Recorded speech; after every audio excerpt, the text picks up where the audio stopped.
आइए भाई रायलू के साथ प्रभु के वचन में जाएंगे।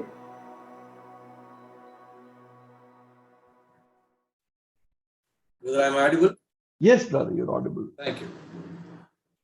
So kindly turn with me to the Paul's epistle to Philippians, आइए मेरे साथ निकालेंगे फिलिपियों की पत्री chapter 1, verses 27 to 30. और उसका पहला अध्याय और 27 से 30 फिलिपियों पहला अध्याय 27 से 30। केवल इतना करो कि तुम्हारा चाल चलन मसीह के सुसमाचार के योग्य हो, कि चाहे मैं आकर तुम्हें देखूं चाहे ना भी आऊं, तुम्हारे विषय में यही सुनूं कि तुम एक ही आत्मा में स्थिर हो और एक चित होकर सुसमाचार के विश्वास के लिए परिश्रम करते रहते हो और किसी बात में विरोधियों से भय नहीं खाते।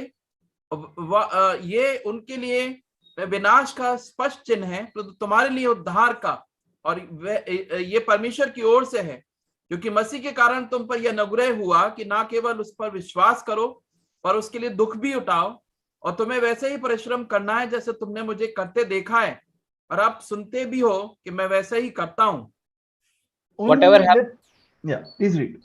Whatever happens, conduct yourselves in a manner worthy of the gospel of Christ. Then whether I come and see you or only hear about you in my absence, I will know that you stand firm in one spirit, striving together as one for the faith of gospel, without being frightened in any way by those who oppose you. This is a sign to them that they will be destroyed, but that you will be saved, and that by God. For it has been granted to you on behalf of Christ not only to believe in him but also suffer for him, since you are going through the same struggle you saw I had and now hear that I still have. Let's pray. आइए प्रार्थना करें। Lord, we thank you for this morning. प्रभु सुबह के लिए आपका धन्यवाद देते हैं। Lord, speak to us from thy word. तो अपने वचन से हमसे बात करें। Holy Spirit, God, you be our teacher. पवित्र आत्मा खुद हमारे शिक्षक हो। Help us to hear only, Lord, a message from the throne of thy grace. और प्रभु हम अनुग्रह की सिंहासन से तेरे वचन को सुनने पाए। Lord, use me and Brother Chani, unworthy vessels, for the glory of thy name and for the body of Christ. मुझे मेरे भाई चानी को योग्य पात्र को अपने राज्य की बढ़ोतरी के लिए अपनी महिमा के लिए इस्तेमाल कर। In Jesus' precious name we pray. प्रभु यीशु मसीह के नाम से मांगते हैं, आमीन। Amen. Greetings to all of you in the name of our Lord and Savior Jesus Christ. आप सबको प्रभु यीशु मसीह में जय मसीह की। We had a very great psalm this morning for worship service, Psalm 103. आज हमने एक बहुत अद्भुत भजन 103 को भजन अपनी आराधना समय में सुना। We have seen how many great blessings God gave us. और कितनी सारी आशीषें प्रभु ने हमें दी हैं। And how worthy He is of our praise, thanksgiving and worship. और कैसे हमारी आराधना धन्यवाद स्तुति के लिए योग्य प्रभु है। Some people call Psalm 103 a basket of blessings. कई लोग कहते हैं कि भजन 103 एक आशीषों का टोकरा है। Just as the Psalm 91 has a basket of promises. जैसे भजन 91 प्रतिज्ञाओं का टोकरा है। But let's get back to the portion which we read this morning for our meditation. तो आइए हम उस हिस्से को देखें जो हमने आज अभी देखा। We read from Philippians chapter 1, the last few verses. हमने फिलिपियों के पहले अध्याय की आखिरी कुछ आयतें देखी। We all know the epistle to Philippians is known as the epistle of joy.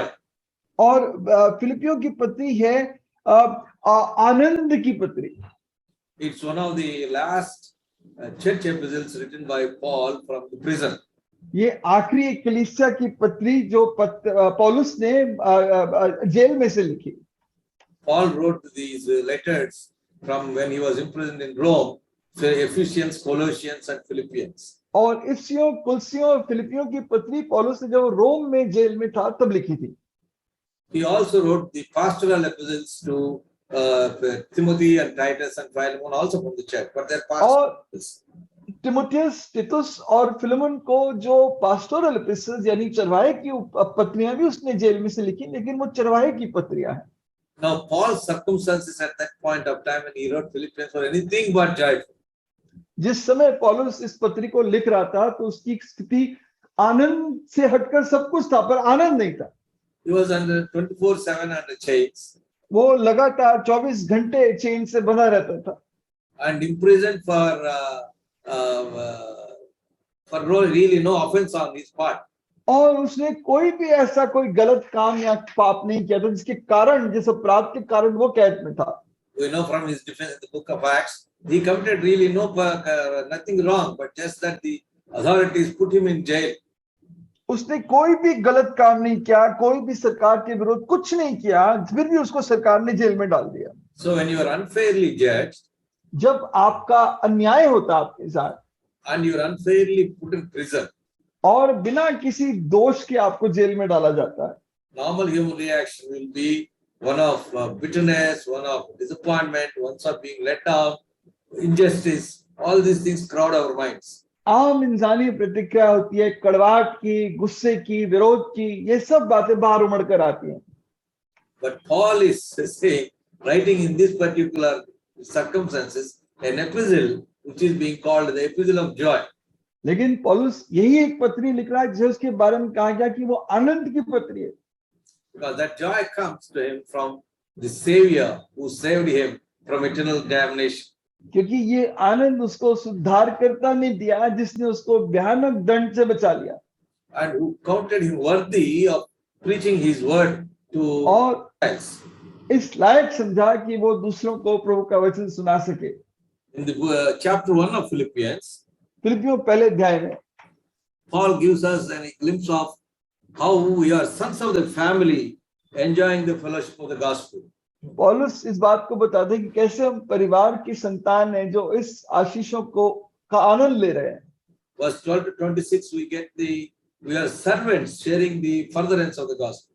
हम 12 से 26 में पौलुस कहता है कि हम वो दास हैं जो सुसमाचार के बढ़ाने के काम में लगे हैं। And the last verses which we read, we are soldiers fighting, defending for the furtherance of the gospel. और जो आयत 27 से 30 हमने पढ़ी कि हम सैनिक हैं जो सुसमाचार की बढ़ोतरी के लिए युद्ध लड़ रहे हैं। We know when we get saved, three things happen to us. हम जब हमारा उद्धार होता है तो तीन चीजें हमारे साथ होती हैं। First thing, we get justified, पहले हम सही सिद्ध ठहराए जाते हैं, which involves, as we know, two parts. One is our sins are forgiven on the cross of Calvary पहले हमारे पाप कल्वी क्रूस पे माफ किए जाते हैं because Jesus paid for the penalty of sin, क्योंकि यीशु ने हमारे पापों की कीमत को चुकाया and He also gives His righteousness to us. और वो अपनी धार्मिकता हमें देता है, Not a righteousness which is we had earned by our works, but His righteousness through His perfect holy life which He lived on the face of the earth to us, वो counted to us. वो धार्मिकता जो उसने पृथ्वी पर रहकर पाई जब उसने निष्पाप निष्कलंक जीवन बिताया और अपनी धार्मिकता हमें दी। At the moment when we come to the Lord, और जब हम प्रभु के पास आते, God also gives us the Holy Spirit God to dwell in our hearts. परमेश्वर पवित्र आत्मा भी देता है जो हमें वास करता है। Sin, which was the ruling authority in our hearts, gets dethroned and Holy Spirit takes over. और जो पाप हमारे जीवन में राज कर रहा था वो हटा दिया जाता है और उसकी जगह पवित्र आत्मा सिंहासन पर बैठता है। Though we get saved, जबकि हमारा उद्धार हो चुका है, the old man only gets dethroned, but he's still there. वो जो पाप है पुराना मनुष्य तब है वो हटा तो दिया गया लेकिन अभी भी वो है तो सही। He doesn't go anywhere. He lives with us as long as we live in this body.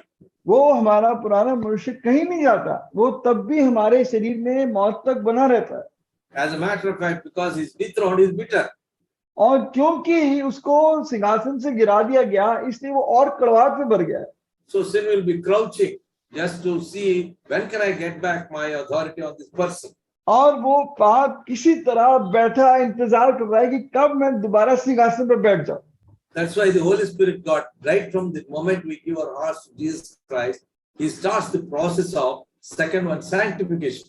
और इसीलिए पवित्र आत्मा जैसे हमारा उद्धार होता है उसी समय से हमारे अंदर पवित्रता के खोने का काम शुरू कर देता That है। is, sanctification is nothing but the process of growing in the grace of God in Christ-likeness.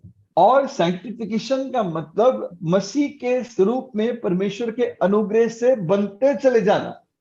Justification is an event, justification यानी सिद्ध ठहराया जाना एक घटना है, but sanctification is a process for the rest of life. लेकिन sanctify किया जाना यानी लगातार प्रभु के स्वरूप में बनाया जाना एक क्रिया है, It goes throughout our life. वो हमारे जीवन भर चलती है। It depends upon how much we allow the Holy Spirit God to work in our lives. अब वो इस बात पे निर्भर करता है कि कितना ज्यादा पवित्र आत्मा को मैं अपने जीवन में काम करने देता हूँ। And of course, we go the last stage when when the Lord comes or when we die and go to Him, we get glorified.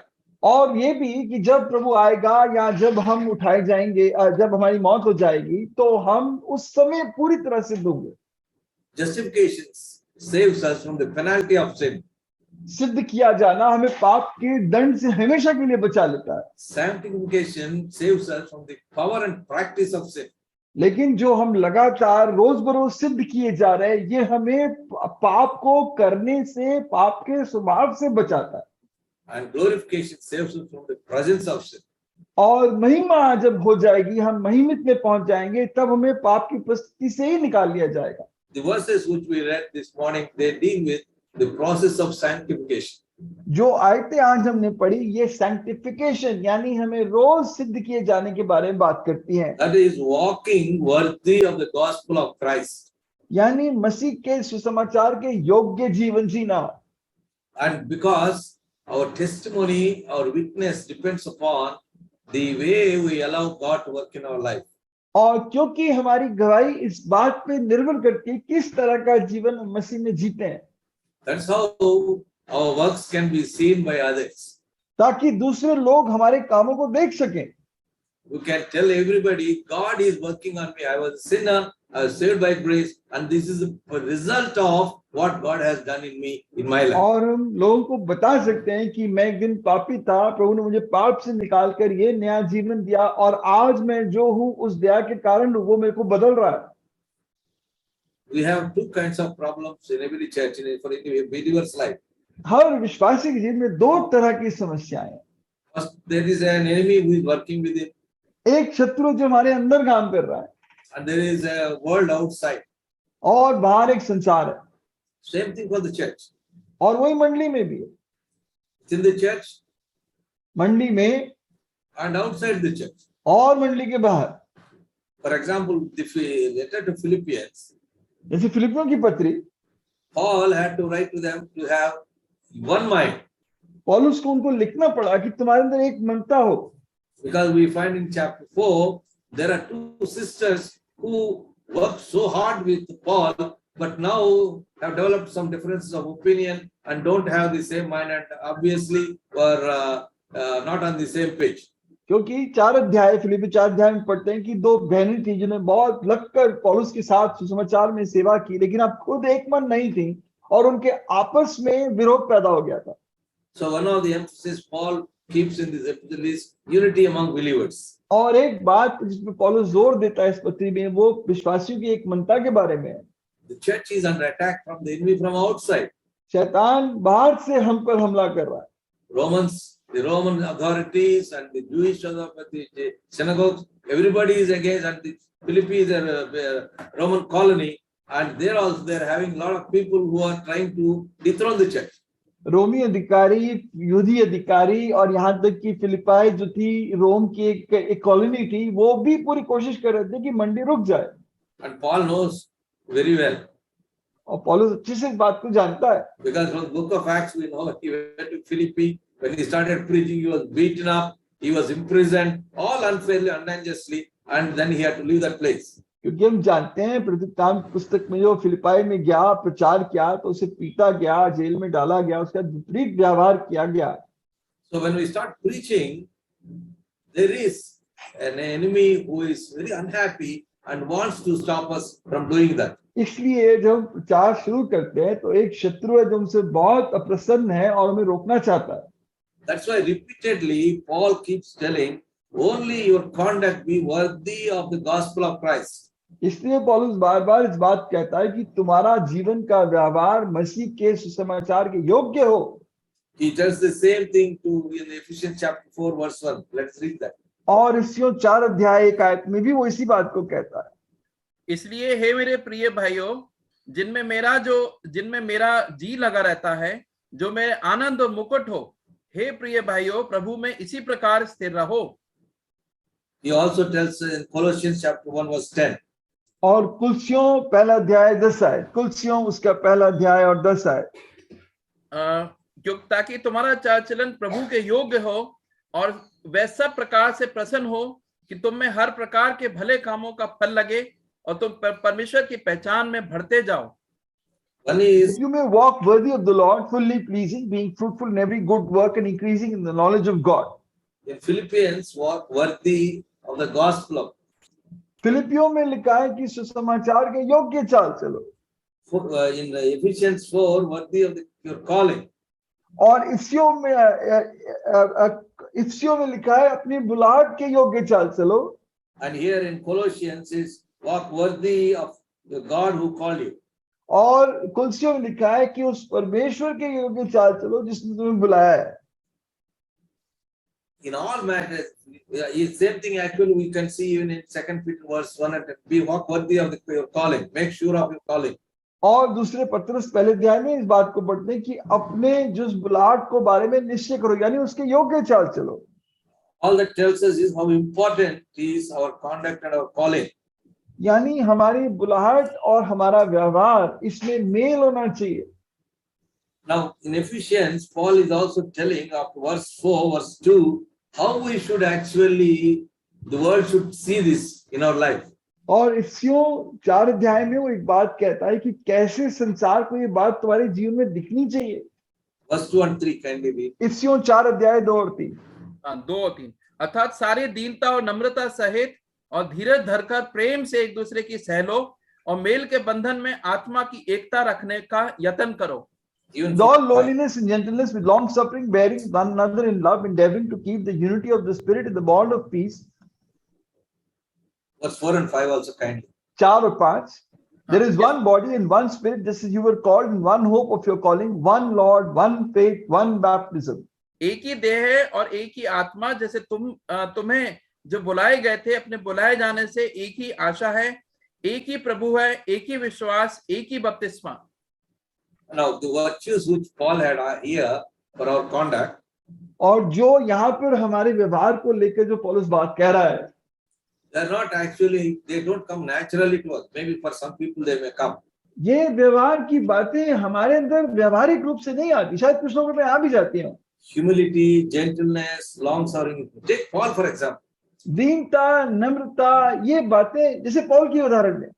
Take Paul, when before his conversion to the Lord, he was on fire. He was trying to persecute the church of God, going from place to place, and he was an intolerant, what we call a religious bigot. He was. पौलुस के बारे में अगर देखें, उद्धार से पहले वो आग थी उसके जीवन में, जगह से जगह जाके प्रभु के लोगों को सताने के लिए, उसके अंदर कहना चाहिए धर्म के रूप में बिल्कुल कट्टर आदमी था।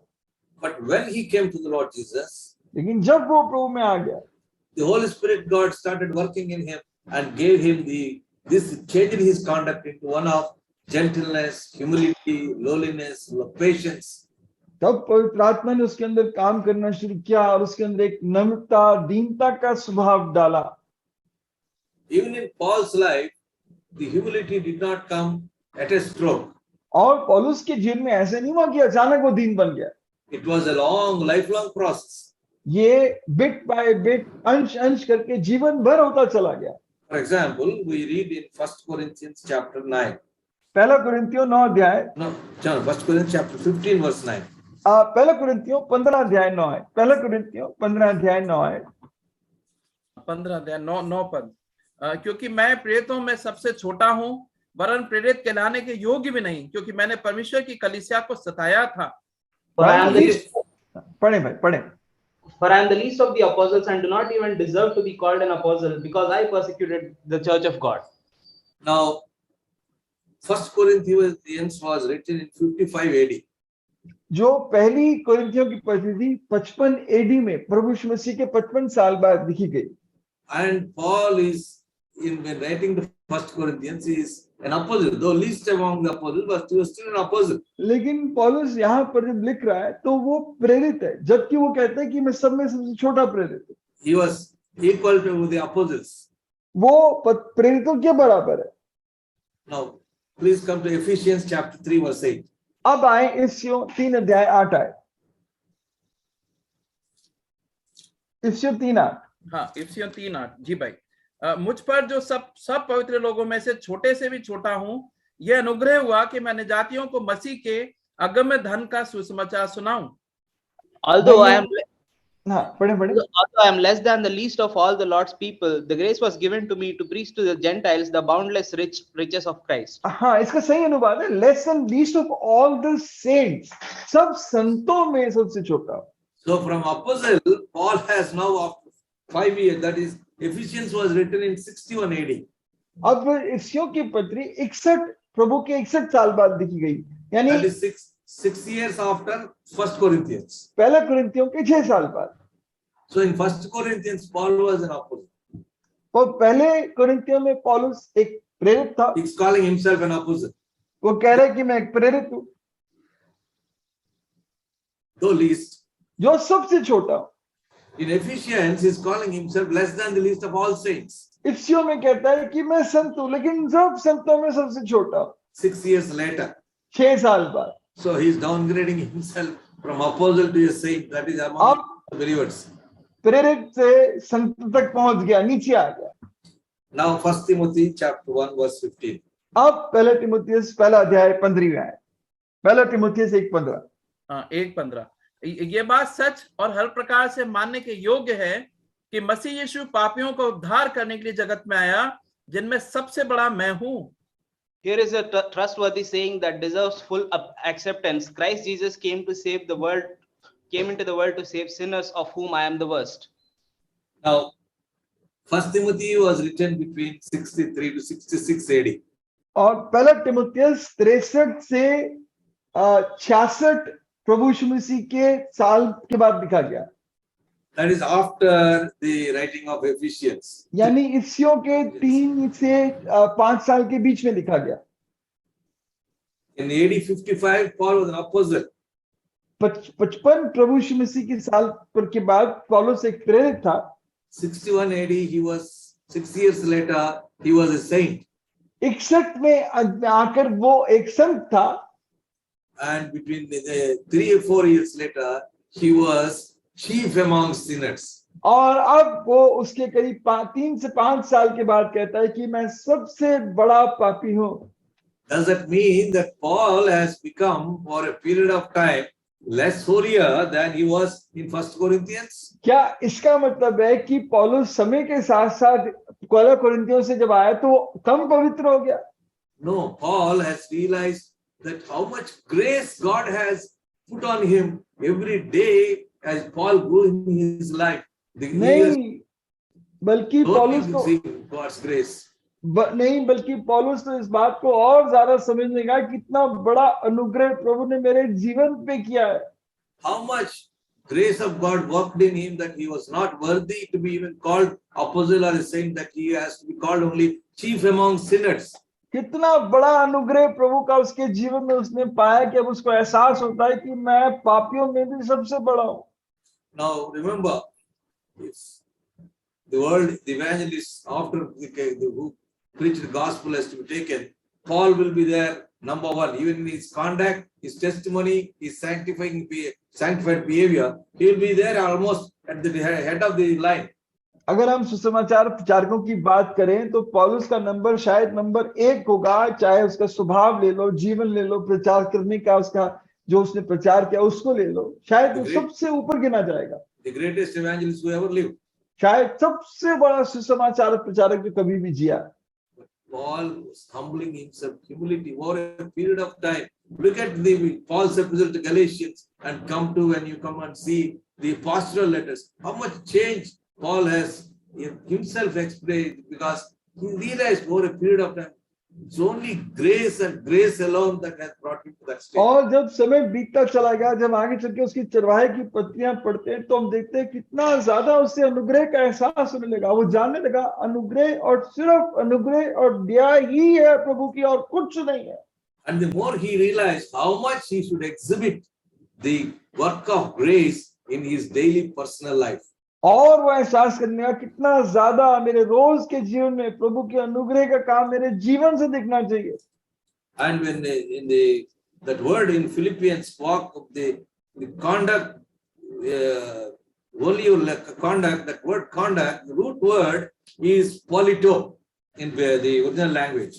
और जो कहना चाहिए जो चरित्र है, कैसा चाल चलन है, उसका सही शब्द यूनानी भाषा में पोलिटो, Meaning how you behave as a citizen, your conduct as a citizen. यानी एक नागरिक होने के नाते तुम्हारा चाल चलन कैसा होना चाहिए, How you should behave as a citizen of a kingdom. कैसे एक राज्य के नागरिक होने के नाते तुम्हारा चाल चलन होना चाहिए। God has made us citizens of His kingdom, परमेश्वर ने हमें अपने राज्य के नागरिक बनाया, but to represent Him as citizens in this world. लेकिन उसको अपनी पहचान देने के लिए संसार में हमें अपने नागरिकता के रूप में रखा है। So not only Paul, ना केवल पौलुस, you with the second and third epistles of John, लेकिन यूहन्ना की दूसरी तीसरी पत्री में you will find how John starts his epistle. हम देखते हैं यूहन्ना अपनी पत्री कैसे शुरू करता है। The elder, जो प्राचीन है, he is the elder. John. वो मंडी का प्राचीन है यूहन्ना। Now come to Revelation chapter 1 verse 9. अब प्रकाशित वाक्य 9 अध्याय चैप्टर 10 वर्स 9 ना 10 अध्याय 9 है। No, chapter 1 verse 9. प्रकाशित वाक्य पहला अध्याय 9 है। पहला अध्याय 9 पद। मैं यूहन्ना जो तुम्हारा भाई और यीशु के कलेश और राज धीरज में तुम्हारा सहभागी हूँ, परमेश्वर के वचन और यीशु की गवाही के कारण पतमुस नामक टापू में था। I, John, your brother and companion in the suffering and kingdom and patient endurance that ours in Jesus Christ, was on the island of Patmos because of the word of God and the testimony of Jesus. First the elder. पहले प्राचीन। Now we know Revelation was written by John when he was in the island of Patmos. हम जानते हैं कि जब वो पतमस के टापू पे था, तब जब पतमस के टापू पे उसको देश निकाला दिया गया, तो वहां पर यूहन्ना ने ये प्रकाशित वाक्य लिखा। The elder became brother and companion. और वो जो एल्डर था, जो प्राचीन था, वो भाई और सहपाठी बन गया। And he, in the beginning of the first verse itself says, I am a servant to who has to other servants. और पहली आयत में कहता है कि मैं एक दास हूं, तुम्हारा भाई हूं और तुम्हारा एक दास हूं। That is humility. ये उसकी दीनता है।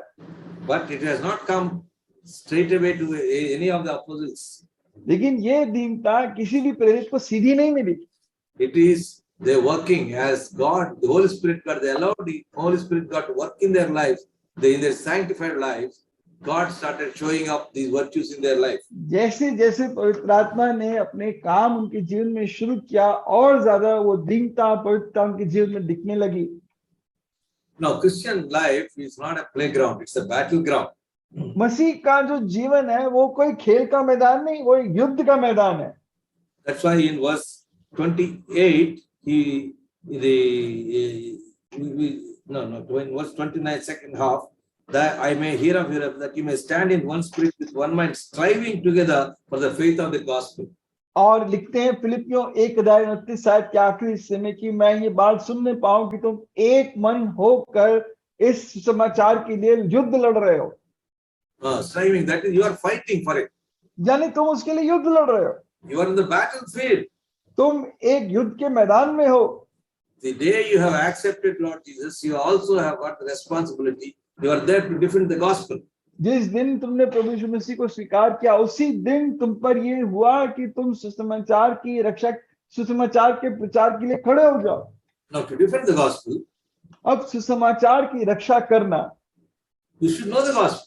हमें सुसमाचार पता होना चाहिए। And how will we know the gospel? आप सुसमाचार कैसे जानोगे? There are only two ways. दो ही रास्ते हैं। Either you study the gospel, या तो आप उसको मनन करो, or you hear the gospel. या आप सुसमाचार सुनो। And that's the only way you can grow in the knowledge of the word of God. और उसी तरह आप प्रभु के वचन में बढ़ सकते हो। Of course, when you want to fight, लेकिन जब आपको लड़ना है, you need weapons. तब आपको हथियारों की जरूरत है। So weapons are, God has given to you spiritual weapons. और प्रभु ने आपको आत्मिक हथियार दिए हैं। And we know from Ephesians what are the weapons we have. और इफिसियों से हम जानते हैं कि क्या हथियार प्रभु ने हमें दिए हैं। And One of the most important the weapons you have is pray to God, keep talking to God. और एक हथियार जो प्रभु ने दिया है वो प्रार्थना का, लगातार प्रभु से बात करते रहो। Lord, how do we fight this war? ये प्रभु ये लड़ाई हम कैसे लड़ें? We do not know the enemy. हम शत्रु को नहीं जानते, We don't know how strong he is. हम नहीं जानते कि वो कितना मजबूत है, But from our own perception, he seems stronger than us. लेकिन अगर हम देखते हैं तो हम पाते हैं कि वो हमसे ज्यादा ताकतवर है। Lord, but from our faith, लेकिन हमारे विश्वास से, from our experience in life, हमारे जीवन के अनुभव से, from our walking with you, हमारे तेरे साथ चलने से, Lord, these people are nothing because you are with us. हम ये बात को जानते हैं कि ये कुछ भी नहीं है क्योंकि तू हमारे साथ है। I'm not going to fight them in my strength, Lord. हम प्रभु शैतान उसकी शक्तियों को अपनी ताकत से नहीं लड़ेंगे, I want your strength to face these people. लेकिन प्रभु मैं चाहता हूं कि तू तेरी ताकत से लोगों का सामना कर सकूं। We know when Joshua was starting conquering the land, जब यहोशू ने भूमि पर जीत पानी शुरू की, when he inquired of the Lord, talked to him, asked him how to do it, he और had. प्रभु से पूछा, प्रभु मैं ये युद्ध कैसे लड़ूं? But when he thought, there's nothing I can fight, I can beat them up. जब उसने प्रभु से पूछा उसे जीत पाए, लेकिन जब उसको लगा अरे ये तो कुछ भी नहीं, ऐसे ही जीत जाऊंगा, No, nothing. I can easily overcome them. AI, when they wanted the AI, no, not even more people. A few hundreds can go and beat them up. अरे आई को हराना क्या बड़ी बात है, कुछ 100 लोग जाके हरा सकते, कोई बड़ी बात नहीं। But they didn't. They thought they depended on their own strength. उन्होंने अपनी ताकत पर भरोसा किया, And the enemy bet them blue and black. और वहां पर शत्रु उनको बुरी तरह हरा दिया। So when this happened, और ये इसलिए हुआ, when this happened, जब ये हुआ, Joshua tore off his clothes and started crying. यहोशू अपने कपड़े फाड़ कर रोने लगा। Why this happened to us? अरे हमारे साथ क्यों हुआ प्रभु? But God said, stand up, Joshua. प्रभु ने कहा यहोशू खड़ा हो, There is some sin, you take it out. तुम्हारे अंदर एक पाप है, उसका तुम बर्ताव करो, Then you fight the enemy. I will take you there. और तब तुम शत्रुओं का सामना करो, तब मैं तुम्हें ले जाऊंगा। My promises are eternal. मेरी प्रतिज्ञा अनंत काल की है, But depend on me to realize those promises. और मैं प्रतिज्ञाओं को जानोगे तो तुम एहसास करोगे। Same thing with Elijah. और यही बात एलिया के साथ थी। He ran away fearing the queen. और एलिया वो उस रानी को डर के भाग गया, And then he was there with a lot of self-pity. और वहां पर वो बहुत अपने ऊपर बहुत उसको दे आ रही है। God said, get up, तो वो कहता है उसको खड़ा हो, go. अब तू जा, I have called you for a purpose. मैंने तुझे एक खास योजना से बुलाया है, And fulfill that calling. और उस पुलाद को पहचान। When God saved you and me, जब प्रभु ने मुझे और आपको बचाया, God saved us with a definite calling, with a definite purpose. तो प्रभु ने आपको और मुझे एक विशेष योजना, एक विशेष बुलाहट से बचाया। And God wants us to fulfill that purpose, to grow in fulfilling that purpose. और प्रभु चाहता है कि वो मैं अपने जीवन से उस योजना को और आप पूरा करो। Christians have to give witness not only personally, ना केवल विश्वासी को खुद गवाही देनी है, we also have to give our testimony as a church. हमें एक मंडली के रूप में भी गवाही देनी है। For example, 2 Thessalonians verses 1-4-6. दूसरा थिस्सलुनीकियों पहला अध्याय 4 से 6। दूसरा थिस्सलुनीकियों पहला अध्याय 4 से 6। 4 से 6 जी भाई। यहाँ तक कि हम आप परमेश्वर की कलीसिया में तुम्हारे विषय में घमंड करते हैं कि जितने उपद्रव व कलेश तुम सहते हो, उन सब में तुम्हारा धीरज और विश्वास प्रकट होता है। ये परमेश्वर के सच्चे न्याय का स्पष्ट प्रमाण है कि तुम परमेश्वर के राज के योग ठहरो, जिसके लिए तुम दुख भी उठाते हो, क्योंकि परमेश्वर के निकट ये न्याय है कि जो तुम्हें कलेश देते हैं उन्हें बदले में कलेश दें। 7 पर 4 to 6।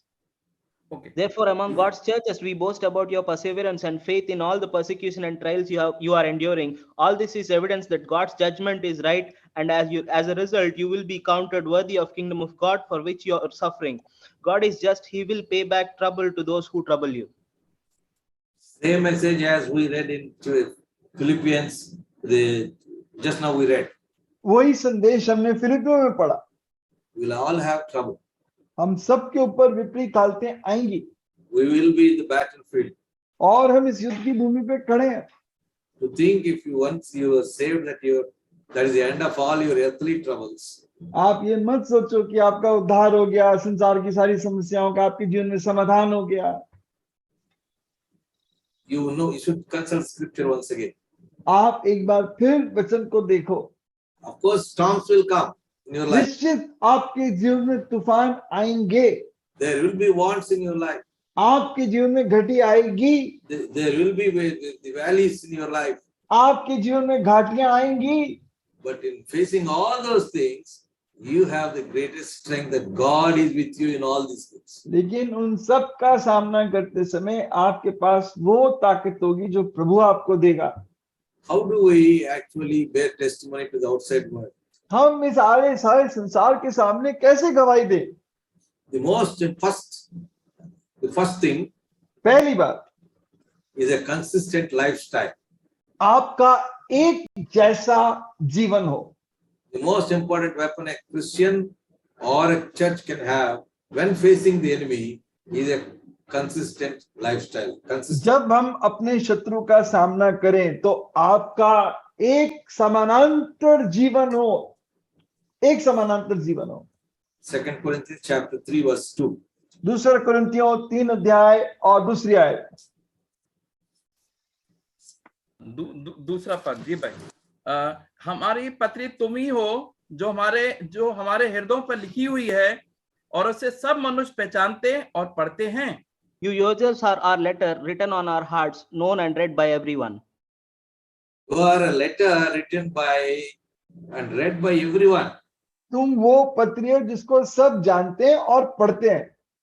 So when a church is there, people are watching the church. तो जब एक मंडली है तो लोग उस मंडली को देख रहे हैं। What kind of testimony do they have? ये किस तरह की गवाही है इनकी? What kind of testimony they have from the outside world? किस तरह की गवाही इनकी संसार में? How is the church inside? ये मंडली अंदर से कैसी है? Now, there may be, in almost every church, probably there will be differences of opinion. ये हो सकता है, हर मंडली में सोच में फर्क हो सकता है। We are all humans. We have problems of our thinkings might differ for everybody. Though we mean want the same thing, our approaches may differ. हम सब इंसान हैं, हो सकता है कि हमारी सोच में फर्क हो, चाहे एक ही उद्देश्य हो हमारा, लेकिन उसको पाने का तरीका अलग अलग हो। But to fight with the enemy, we have to submerge those differences and fight as one. लेकिन शैतान से लड़ने के लिए हमें उन सब बातों में अधीन होकर एक होकर शैतान का सामना करना पड़ता है। When doctrinal differences are there, I agree, there can be no compromise. जब शिक्षा की बात आती है तो मैं मानता हूँ शिक्षा में कोई समझौता नहीं हो सकता। But carnal differences, human egos, these things, we read in Ephesians 4 that through gentleness, through meekness, through patience, we can overcome. God has given those virtues only to overcome these things. लेकिन जहां तक हमारी इंसानी स्वभाव की बात है, हमारी आपस में मतभेद है, तो कोमलता के साथ, नम्रता के साथ, दीनता के साथ उन पर जय पाई जा सकती है। इसमें लिखा है Unity in the church is so very important. मंडली में एक मनता इतनी आवश्यक है। When the outsiders see us as a church, जब बाहर के लोग मंडली को देखते हैं, that's why Paul in Philippians 4:2, when talking about those two ladies who are fighting, he says, I implore you, I plead with you, I beg you. इसलिए फिलिपियों 4:2 में पौलुस उन दो बहनों के बारे में जो आपस में लड़ रही नहीं कहता है, मैं तुमसे विनती करता हूँ, हाथ जोड़कर नम्रता से विनती करता हूँ। क्योंकि because it's so important that you strive together the unity of the church while first facing the enemy. क्योंकि ये कितना जरूरी है कि तुम एक मन होकर प्रभु के लोगों के साथ एक मन होकर शैतान से लड़ो। A consistent lifestyle, St. Augustine has given the three phase formula. और एक कंसिस्टेंट लाइफस्टाइल, एक समानांतर चाल चलन के लिए तीन बातों का एक फॉर्मूला है। Number one, in essentials, unity. पहली बात, जरूरी बातों में एक मनता। In non-essentials, liberty. और जो बात जरूरी नहीं है उसमें आजादी। In all things, charity, love. और सारी बातों में प्रेम। He said these are you must have in every church these things, so that as a church you are together and you are fighting together. हर मंडी में ये तीन बातें होनी चाहिए। जरूरी बातों में एक मनता, जो बात जरूरी नहीं है उनमें विभिन्नता, और जो बातें और सब बातों में प्रेम। First, consistent lifestyle. और पहले हमारे अंदर एक जैसा जीवन, समानांतर चाल चलन होना चाहिए। The second thing, cooperation between brothers and sisters. दूसरी बात, भाई बहनों में एक साथ चलने की अभिलाषा होनी चाहिए। Christian work is a teamwork. मसीह का काम एकजुट होकर काम करने का काम है। Each brother doing his or own work. और हर कोई भाई बहन अपना अपना काम कर रहा है। Some preach, some teach, some help, some counsel, some sing. All these together bear our testimony. प्रभु की मंडी, प्रभु की देह में कोई प्रचार कर रहा है, कोई शिक्षा दे रहा है, कोई गीत गा रहा है, कोई मंडली को संभालने का काम कर रहा है, सब मिलकर एक ही गवाही दे रहे हैं। If there is 100 people in a church, अगर एक मंडली में 100 लोग हैं, 100 preach, अगर 100 की 100 प्रचार करे, there is need for others to who will sing, तो गीत कौन गाएगा, who will teach, कौन शिक्षा देगा, who will counsel. कौन लोगों को समझ देगा, समझाएगा। Paul, whenever he wrote to churches, जब पौलुस ने मंडी को चिट्ठी लिखी, he always emphasized preaching, teaching. दोनों बात पे उसने जोर दिया, प्रचार और शिक्षा। Preaching at the larger crowd, प्रचार यानी ज्यादा बड़े लोगों के बीच में gospel, सुसमाचार देना, teaching scriptures, growing in the knowledge of the word of God, शिक्षा वचन के अनुसार प्रभु के ज्ञान में बढ़ना, sharing with each other, एक दूसरे के साथ बांटना, together as a family. एक परिवार के रूप में जीना। And next, और दूसरी बात, confidence, हिम्मत, because God is with us. कि प्रभु हमारे साथ है।